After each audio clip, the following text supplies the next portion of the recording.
저녁 노을이 아파트 창문 너머로 길게 드리워진 시간, 박은혜의 여사는 홀로 텅 빈 거실 소파에 앉아 있었다. 손에 들린 스마트폰 액정에는 산책길에서라는 닉네임의 프로필 사진이 떠 있었다. 희끗희끗한 머리칼에 인자한 미소를 띤 중년 남성의 사진이었다. 삶의 향기를 아는 분과 소통하고 싶습니다.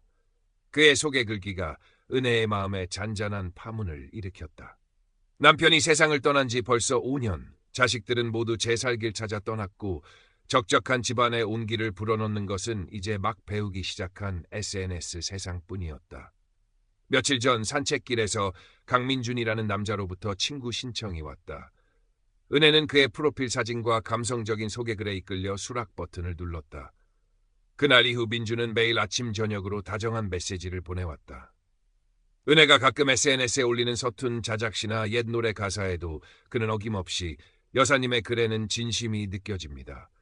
꼭 한번 만나 뵙고 깊은 이야기를 나누고 싶습니다라며 진심 어린 댓글을 달았다.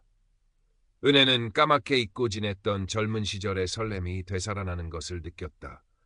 마치 흑백 사진 같던 일상에 한 줄기 따스한 햇살이 스며드는 듯했다. 민주는 자신을 해외에서 무역업을 하는 성공한 사업가라고 소개했다. 아내와는 오래전 사별했고 자녀들은 모두 외국에서 자리를 잡아 지금은 혼자 외롭게 지낸다고 했다. 그의 목소리는 국제전화 너머로 들려왔지만 언제나 부드럽고 신뢰감을 주었다. 박은혜는 그에게서 자신과 비슷한 외로움을 발견했고 왠지 모를 동질감을 느꼈다. 그녀가 젊은 시절 문학을 사랑하고 글쓰기를 즐겼다는 이야기에 민주는 유난히 반색하며 역시 여사님은 보통 분이 아니십니다. 저와 통하는 부분이 많으시군요 라며 맞장구를 쳤다.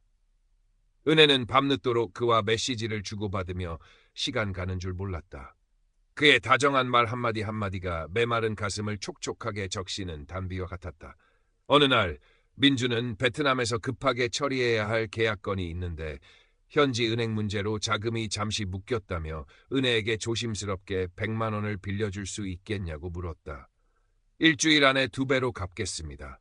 정말 은혜 씨 아니면 이런 부탁할 사람이 없습니다. 그의 간절한 목소리에 은혜는 잠시 망설였다. 생면부지의 사람에게, 그것도 얼굴 한 번 본 적 없는 이에게 돈을 빌려준다는 것이 마음에 걸렸다. 하지만 그동안 쌓인 신뢰와 그가 나를 특별하게 생각한다는 착각, 그리고 무엇보다 그의 어려움을 외면할 수 없다는 생각에 결국 힘들게 모아둔 쌈짓돈을 그의 계좌로 송금했다. 고맙습니다, 은혜 씨. 이 은혜는 평생 잊지 않겠습니다. 돈을 받은 민준의 목소리는 어느 때보다 다정하고 간절했다. 그 후로 민준의 금전 요구는 점점 잦아졌다. 갑작스러운 병원 입원, 한국으로 돌아오기 위한 준비 자금, 세관 통과 문제 등 이유는 다양했고 액수도 점점 커졌다. 은혜는 자식들 몰래 숨겨두었던 비상금이며 예금까지 해약해 그에게 보냈다. 딸 지수에게는 오랜 친구 딸이 결혼하는데 축의금이 모자라서 그런다는 궁색한 거짓말까지 하고 돈을 빌리기도 했다. 돈을 보낼 때마다 가슴 한구석이 아려왔지만 민준이 보내오는 조금만 기다려주세요. 모든 문제가 해결되면 한국으로 달려가 은혜 씨와 남은 여생을 함께하겠습니다라는 달콤한 약속에 애써 불안감을 눌렀다. 그녀는 민준이 보내준 어딘지 모르게 이국적인 풍경 사진들을 보며 그와의 행복한 미래를 상상했다. 그가 한국에 오면 함께 손을 잡고 산책길에서라는 그의 닉네임처럼 조용한 시골길을 거닐고 그가 좋아하는 된장찌개를 끓여주고 밤늦도록 도란도란 이야기를 나누는 모습을. 딸 지수, 워킹맘은 최근 들어 부쩍 어머니의 행동이 이상하다고 느꼈다. 예전과 달리 돈 문제로 전전긍긍하는 모습이 자주 눈에 띄었고 밤늦도록 누군가와 비밀스러운 통화를 하거나 스마트폰을 붙들고 있는 시간이 부쩍 늘었다. 감정 기복도 심해져 작은 일에도 쉽게 짜증을 내거나 눈물을 글썽였다. 엄마, 요즘 무슨 일 있으세요? 누구랑 그렇게 통화하시는데 자꾸 돈 이야기가 나와요? 지수가 걱정스럽게 물었지만 은혜는 내가 신경 쓸 일 아니다. 괜한 걱정하지 마라라며 오히려 화를 내거나 대화를 피했다. 지수는 답답하고 불안했지만 강하게 밀어붙이는 어머니 앞에서 더 이상 캐물을 수도 없었다. 그저 혹시 어머니가 어디 아프신 건 아닐까? 아니면 누구에게 말 못할 고민이라도 있으신 걸까? 하는 생각에 밤잠을 설치는 날이 많아졌다. 박은혜의 마음속에서도 의심의 그림자가 조금씩 드리워지기 시작했다. 민준이 한국에 온다던 약속은 번번이 이런저런 이유로 미뤄졌고 그가 했던 말들에서 앞뒤가 맞지 않는 부분들이 하나둘씩 발견되었다. 분명 지난번에는 아들이 미국에 있다고 했는데 오늘은 딸이 영국에서 유학 중이라고 하네. 하지만 그녀는 애써 고개를 저었다. 내가 잘못 기억하는 거겠지. 그럴 리 없어. 그 사람 목소리가 얼마나 진실했는데. 이미 너무 많은 돈과 감정을 그에게 쏟아부었기에 이제 와서 그 모든 것이 거짓이라고 인정하는 것은 스스로를 부정하는 것 같았다. 그녀는 밤마다 민준이 보내준 그의 프로필 사진을 들여다보며 이런 분이 나를 속일 리 없어. 분명 무슨 피치 못할 사정이 있을 거야 라고 되뇌며 스스로를 위로했다. 사진 속 남자는 언제나처럼 인자한 미소를 짓고 있었다. 그러던 어느 날 민준에게서 다급한 목소리에 전화가 걸려왔다. 은혜 씨, 드디어 한국으로 돌아갈 수 있는 마지막 기회가 생겼어요. 지금 진행 중인 대규모 부동산 투자 건이 마지막 잔금만 치르면 막대한 수익과 함께 한국으로 완전히 귀국해서 은혜 씨와 평생 행복하게 살 수 있습니다. 그의 목소리는 흥분과 간절함으로 떨리고 있었다. 그러면서 그는 박은혜에게 현재 살고 있는 오래된 연립주택을 담보로 대출을 받아 5천만 원만 보내달라고 절박하게 호소했다. 이것이 정말 마지막 부탁입니다. 이것만 해결되면 우리 함께. 그는 말을 잇지 못하고 흐느끼는 듯한 소리까지 냈다. 박은혜는 머릿속이 하얗게 비는 것 같았다. 집담보대출이라니 평생 남편과 함께 일궈온 이제는 유일한 안식처가 된 이 집을 담보로 잡히라는 말인가. 하지만 민준의 절박한 목소리와 그가 그려주는 달콤한 미래는 그녀의 판단력을 흐리게 했다. 이것만 해결되면 그와 함께. 그녀는 며칠 밤낮을 고민에 휩싸였다. 은행에 가서 대출 상담을 받아보기도 했지만 차마 실행에 옮기지는 못하고 발길을 돌리곤 했다. 그 사이 딸 지수는 더 이상 어머니를 그냥 지켜보고만 있을 수 없다고 판단했다. 주말에 친정에 들른 지수는 어머니가 잠시 외출한 틈을 타 어머니의 스마트폰을 조심스럽게 열어보았다. 산책길에서라는 이름의 대화방에는 온갖 감언이설과 돈을 요구하는 내용들이 가득했다. 충격적인 것은 어머니가 그에게 보낸 돈의 액수가 이미 수천만 원을 훌쩍 넘어섰다는 사실이었다. 지수는 떨리는 손으로 대화 내용 일부와 프로필 사진, 그리고 그가 보내준 사업 관련 서류라는 정체불명의 파일들을 자신의 폰으로 옮겼다. 그리고 인터넷 검색창에 로맨스 스캠, 노인 금융 사기, 해외 사업가 빙자 사기 등의 키워드를 입력했다. 검색 결과로 나온 수많은 피해 사례들은 어머니가 겪고 있는 상황과 너무나도 흡사했다. 심장이 쿵쾅거리고 손발이 차갑게 식어왔다. 그날 저녁 지수는 박은혜 앞에 자신이 확보한 자료들을 모두 펼쳐놓았다.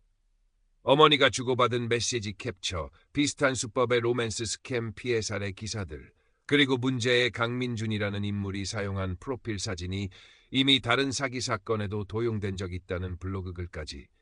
엄마, 이 사람 사기꾼이에요. 엄마 돈 노리고 처음부터 계획적으로 접근한 거라고요. 지수의 목소리는 분노와 안타까움으로 떨리고 있었다. 박은혜는 처음에는 현실을 부정하며 딸에게 고함을 질렀다. 내가 뭘 안다고 함부로 짓거려. 그 사람은 그런 사람 아니야. 네가 뭘 알아. 하지만 책상 위에 펼쳐진 차가운 증거들과 딸의 눈물 어린 호소 앞에서 그녀의 목소리는 점점 힘을 잃어갔다. 그동안 애써 외면했던 의심과 불안감이 한꺼번에 폭풍처럼 몰아닥쳤다. 사진 속 인자한 미소, 다정했던 목소리, 달콤했던 약속들, 그 모든 것이 신기루처럼 허망하게 부서져 내렸다. 아니야, 아닐 거야. 그녀는 떨리는 손으로 입을 막으며 주저앉았다. 수치심, 분노, 배신감, 그리고 스스로에 대한 깊은 절망감이 온몸을 휘감았다. 내가 어떻게 이런 바보 같은 짓을. 뜨거운 눈물이 뺨을 타고 하염없이 흘러내렸다. 거실에는 박은혜의 처절한 울음소리와 딸 지수의 낮은 흐느낌만이 가득했다. 다음 날 박은혜는 퉁퉁 부은 눈으로 딸 지수의 손을 잡고 경찰서로 향했다. 민원실 창구에 앉아 떨리는 목소리로 피해 사실을 진술하는 내내 그녀는 고개를 들지 못했다. 마치 자신이 큰 죄라도 지은 사람처럼 느껴졌다. 사건을 접수한 젊은 경찰관은 안타까운 표정으로 그녀의 이야기를 들어주었지만 돌아오는 답변은 절망적이었다. 어머님, 이런 종류의 로맨스 스캠은 대부분 해외에 서버를 두거나 대포 통장, 대포폰을 이용하기 때문에 범인 검거가 현실적으로 매우 어렵습니다. 피해 금액을 회수하는 것도 거의 불가능한 경우가 많고요. 일단 접수는 해드리겠지만 너무 큰 기대는 하지 않으시는 게. 경찰관의 말은 비수처럼 그녀의 가슴에 꽂혔다. 마지막 희망마저 사라지는 순간이었다. 경찰서를 나서는 박은혜의 발걸음은 천근만근 무거웠다. 세상이 온통 잿빛으로 보이는 듯했다. 그 후 며칠 동안 그녀는 식음을 전폐하고 방 안에 틀어박혀 지냈다. 산책길에서 강민준의 SNS 계정은 흔적도 없이 사라졌고 그가 사용하던 전화번호는 없는 번호로 나왔다. 허무하게 끝나버린 거짓된 관계, 되찾을 수 없는 피 같은 돈, 그리고 산산조각난 자존심. 모든 것이 악몽 같았다. 지수는 곁에서 어머니를 위로하고 살뜰히 챙겼지만 박은혜의 마음의 상처는 쉽게 아물지 않았다. 밤마다 잠을 이루지 못하고 뒤척였고 낮에는 멍하니 창밖만 바라보곤 했다. 내가 왜 그랬을까? 왜 그런 말도 안 되는 거짓말에 속아 넘어갔을까? 자책과 후회가 파도처럼 밀려왔다. 시간이 얼마간 흘렀을까? 여전히 슬픔에서 완전히 헤어나오지 못하고 있던 어느 날 박은혜는 우연히 동네 노인복지관 게시판에 붙어있는 작은 안내문 하나를 발견했다. 어르신들을 위한 디지털 금융사기 예방 교육, 소중한 내 돈 내가 지킨다. 그녀는 한참 동안 그 안내문 앞에서 서성였다. 내가 저런 데를 갈 자격이 있나? 수치심이 먼저 고개를 들었지만 동시에 나 같은 사람이 또 있어서는 안 되지라는 생각도 스쳐 지나갔다. 며칠을 망설인 끝에 박은혜는 떨리는 발걸음으로 교육장소인 복지관 강당으로 향했다. 강당에는 그녀와 비슷한 연배의 노인들이 제법 많이 앉아 있었다.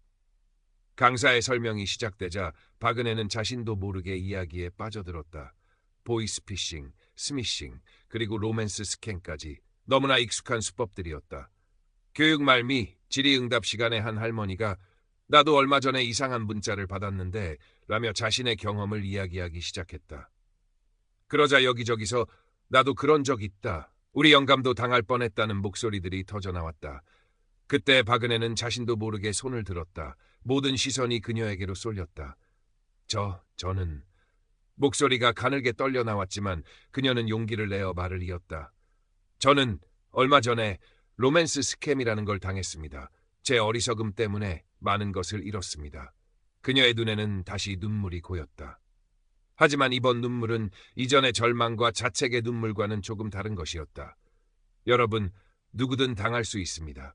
그 사람들은 정말 교묘하게 파고듭니다. 외로운 마음을, 기대하는 마음을. 그러니 부디 조심하십시오. 조금이라도 이상하면 꼭 주변에 알리고 도움을 청하십시오. 떨리는 목소리였지만 그녀의 말에는 진심이 담겨 있었다. 강당 안은 숙연해졌고 몇몇 노인들은 고개를 끄덕이며 그녀의 말에 공감했다. 교육이 끝나고 집으로 돌아오는 길, 박은혜는 이상하게도 마음이 조금 가벼워진 것을 느꼈다. 자신의 치부를 드러내는 것은 두려운 일이었지만 누군가에게 자신의 경험을 이야기하고 경고할 수 있었다는 사실이 작은 위안을 주었다. 그날 밤, 그녀는 아주 오랜만에 책상 서랍 깊숙이 넣어두었던 먼지 쌓인 옛 일기장을 꺼냈다. 젊은 시절 문학소녀를 꿈꾸며 매일같이 채워나갔던 일기장이었다. 떨리는 손으로 첫 장을 넘겼다. 그리고 펜을 들어 오늘의 일을, 그리고 그동안 차마 꺼내지 못했던 강민준에게 하고 싶었던 말들을 자신의 어리석음과 상실감, 그리고 아주 작은 희망까지도 남김없이 적어 내려가기 시작했다. 박은혜의 상처가 하루아침에 아물지는 않을 것이다. 잃어버린 돈을 되찾을 길도 막막하고 배신당한 마음의 흔적도 쉽게 지워지지 않을 것이다. 하지만 그녀는 이제 더 이상 혼자가 아니었다. 그녀의 곁에는 딸 지수가 있었고 그녀의 이야기를 들어주고 공감해줄 이웃들이 있었다. 그리고 무엇보다 그녀에게는 다시 한번 써내려갈 자신만의 이야기가 남아 있었다. 창밖으로 새벽의 여명이 희미하게 밝아오고 있었다. 박은혜는 펜을 쥔 손에 힘을 주며 새로운 문장을 써 내려갔다. 아직 끝나지 않은 그녀의 인생이라는 이야기의 다음 장이었다. 그녀의 얼굴에 아주 오랜만에 희미한 미소가 떠올랐다. 그것은 상처 입은 영혼이 스스로를 치유하려 내딛는 작지만 강인한 첫걸음이었다.